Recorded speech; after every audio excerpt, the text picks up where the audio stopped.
Hi guys, this is Veronica. Today we are going to discuss once again the policies, programs and schemes of the Government of India. This is the part 10 of this video, Government of India. Okay, so this is the part 10 of this video, and today again I have decided to take up two such schemes. For any queries you can email me on my email address, and for my video updates you can follow me on Instagram, or for the PDF of this lecture you can follow me on Facebook. So guys, this is a channel StudyIQ. If you're preparing for any government exam, you can call on these numbers, as our pen drive courses are also available, and for the additional information you can call on these numbers or you can log into our website. So today's scheme that we are going to cover are Wi-Fi Chaupal Unnat Bharat Abhiyan. So let's take up this question. What is the aim of the program Unnat Bharat Abhiyan? Achieving 100% literacy by promoting collaboration between voluntary organization and government's education system in local communities. Second option is connecting institutions of higher education with local communities to address development challenges through appropriate technologies. Third option is strengthening India's scientific research institutions in order to make India a scientific and technological power. And the last option is developing human capital by allocating special funds for healthcare and education of rural and urban poor, and organizing skill development program and vocational training for them. So you can give your right answer in the comment section. So let's start the Wi-Fi Chaupal. This is basically an initiative of CSC. Now what is CSC? CSC are basically Common Service Centers. Okay, let me write here. It is Common Service Centers. These are basically the physical facilities for delivering Government of India e-services. Okay, Government of India's e-services to rural and remote locations. Okay, rural and remote locations where the availability of computers and internet is negligible, or you can say mostly absent. They are multiple service single point model for providing facilities for multiple transactions at a single geographical location. So there are like few more things about CSC.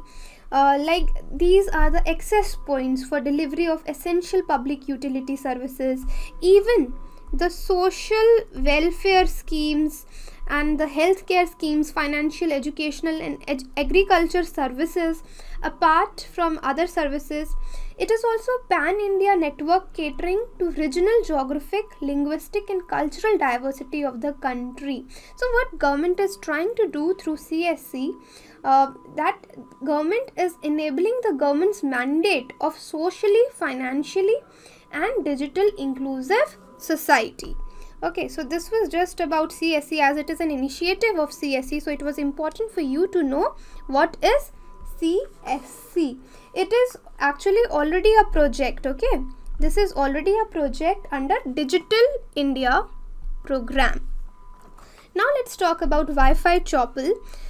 Now under Wi-Fi Chaupal, it is a government initiative that provides Wi-Fi hotspots in rural areas where people can access the internet by subscribing to low data plans. Okay, in rural panchayats. So Wi-Fi Chaupal is aiming to connect around 2.5 lakh gram panchayats in the country through highly scalable network infrastructure that is known as optical fiber cable.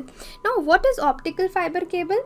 This is basically a thin flexible fiber with a glass core. Okay, with a glass core through which the light signals can be sent with very little loss of strength. Okay, so if there is one data center here and the other data center here, how we will transmit the data between the two centers? So it is done through optical fiber cable. We use this cable as the loss of strength, the loss of data does not take place due to the process of total internal reflection because of the presence of glass core. Okay, so this is about Wi-Fi Chaupal. Now at present around 7,000 GPS for gram panchayats of the country are in place with Wi-Fi, and now under Wi-Fi Chaupal they are trying to expand the reach of internet to the rural and remote areas. Okay, so the telecom department also recently floated a tender to install 5 lakh Wi-Fi hotspots across gram panchayats, the estimated cost of which has been pegged at 4,000 crore. Now, what are the objectives of this project? Now, according to the Department of Telecommunication, the project strives to give rural areas access to the internet and keep them updated on the developments around the country. Right, the Wi-Fi hotspots will also allow people in rural areas to connect to social institutions like police, that we will again talk in our further slides. Now, Wi-Fi Chopal is also entrusted with the development of affordable and reliable communication infrastructure in rural areas and leverages the endpoints on National Optic Fiber Network of BharatNet. Now, what is BharatNet? That Wi-Fi choppers will be installed with the help of BharatNet. Now, BharatNet is Center's Rural Connectivity Program. So, what is BharatNet? It is Center's Rural Connectivity Program.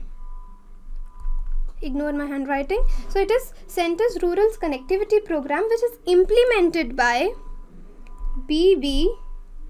BBNL stands for Bharat Broadband Network Limited, and they use this optical fiber. So to realize the vision of Digital India, that is the aim of the Bharat Net, and it is funded by Universal Service Obligation Fund. So this was BharatNet, and this Wi-Fi Chopal scheme, BharatNet will help to expand this scheme.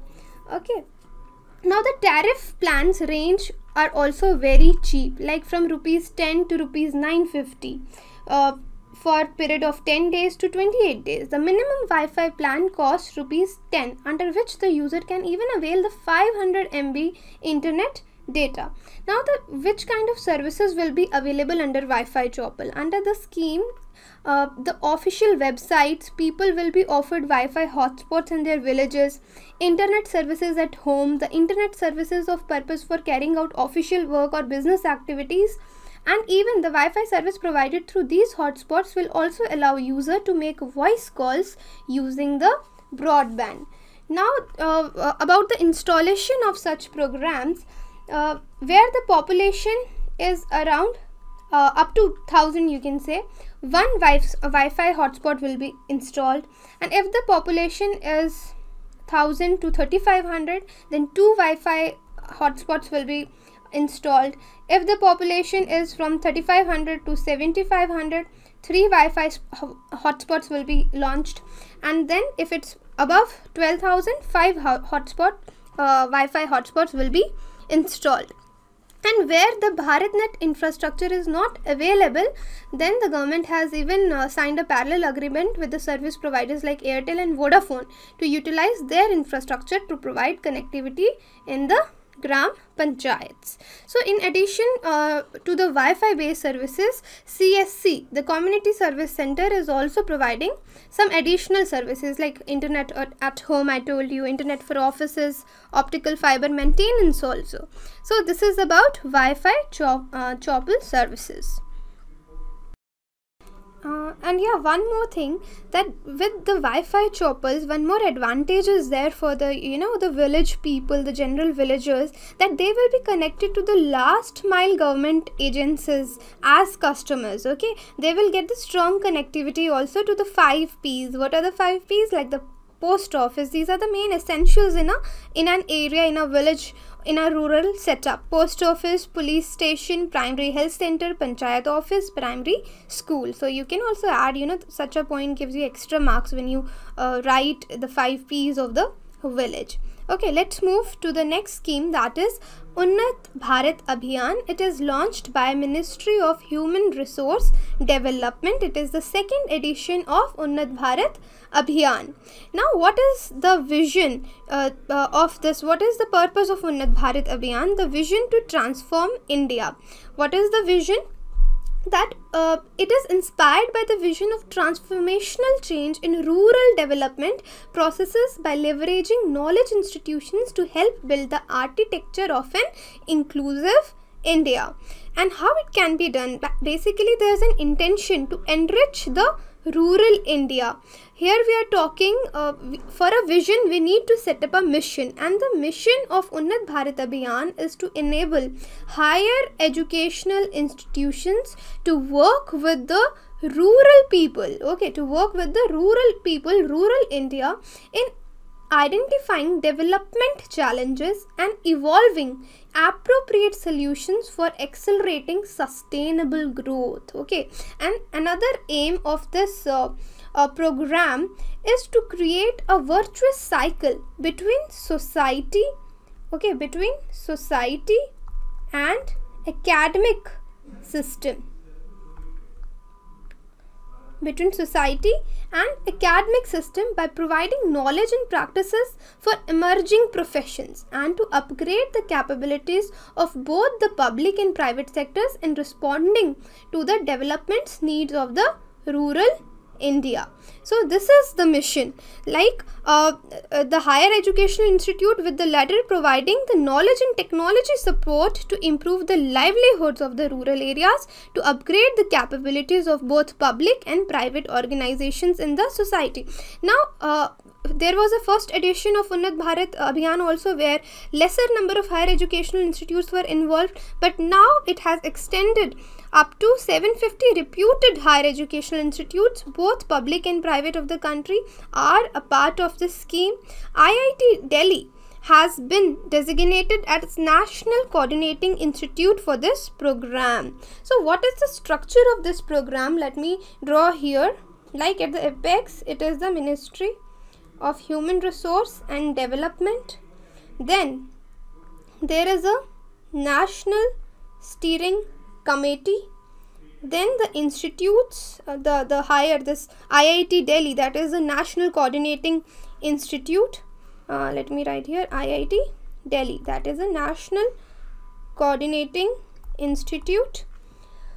Then there are government agencies also involved, state nodal officers. Okay, I don't know what's happening to the pen.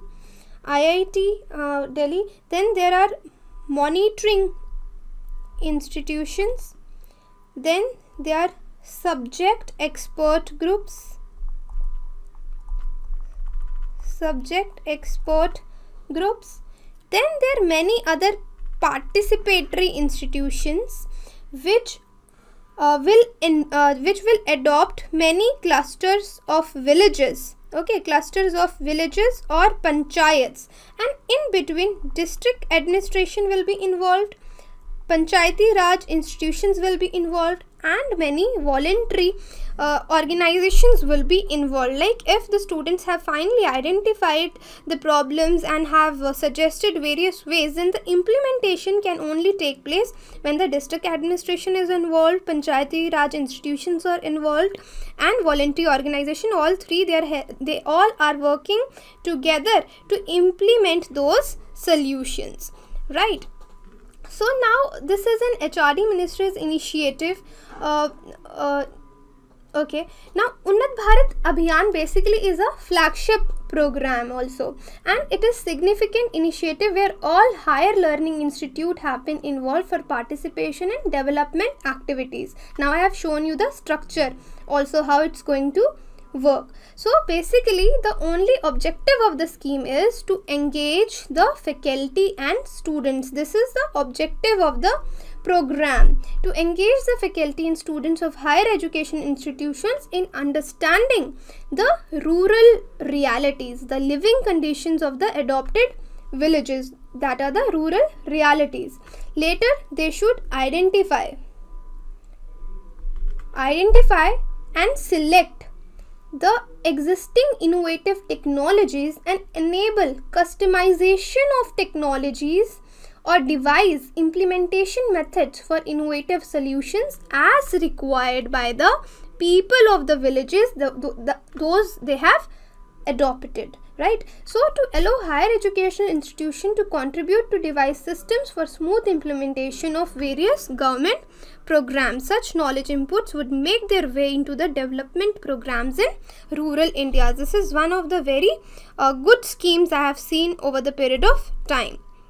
Now I hope you will be able to answer the question. The correct answer is connecting institutions of higher education with local communities to address development challenges through appropriate technologies. This is about today's lecture. Thank you.